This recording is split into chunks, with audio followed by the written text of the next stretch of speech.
You worked hard every week, clocked the hours, earned the money. So why is your money asleep while you're exhausted? Here's the uncomfortable question. When you stop working, does your money keep working? Don't answer yet. Hold that thought because the answer explains why most people stay stuck financially, even when they earn enough. Here's the thing. You get paid on Friday. Bills go out. A little spending here, a little, I deserve this there. By Wednesday, the money's gone, and you're already waiting for the next paycheck. And you tell yourself, I just need to earn more. But if income was the real problem, why do studies show that nearly 70% of people earning over $100,000 still live paycheck to paycheck? Lending Club 2024. Here's what most people don't realize. Money doesn't fail people.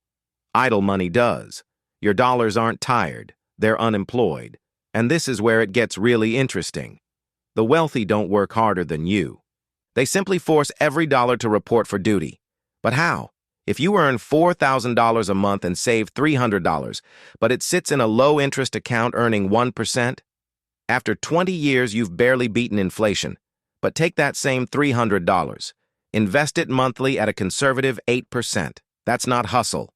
That's not luck. That's $176,000 over time.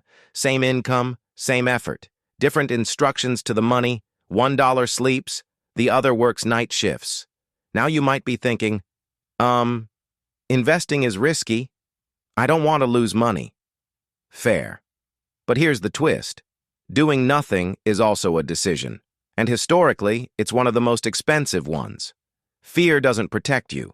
It quietly taxes you. Think of money like employees. If you hire workers and let them sit around all day doing nothing, there will be no output, no growth. But if you assign roles, some to invest, some to save, some to protect, suddenly the system works without you hovering over it. That's the real shift, from earner to employer. So here's how you start today. Simple, practical. 1. Give every dollar a job. Saving alone is not a job. It's a waiting room. Assign roles, growth, protection, giving. 2. Automate the work. If you have to decide every month, you won't be consistent. Automation removes emotion, and emotion is expensive. 3. Measure money by effort saved, not effort spent. If your money needs you every week, it's not working hard enough. So back to the question I asked earlier. When you stop working, does your money keep working? If not, that's the gap. Not income, not discipline, not intelligence. Money doesn't sleep, and neither should your strategy, because every dollar you earn should be a servant, not a souvenir. Put it to work, and let your future breathe. Start small, start now, and let your money finally clock in.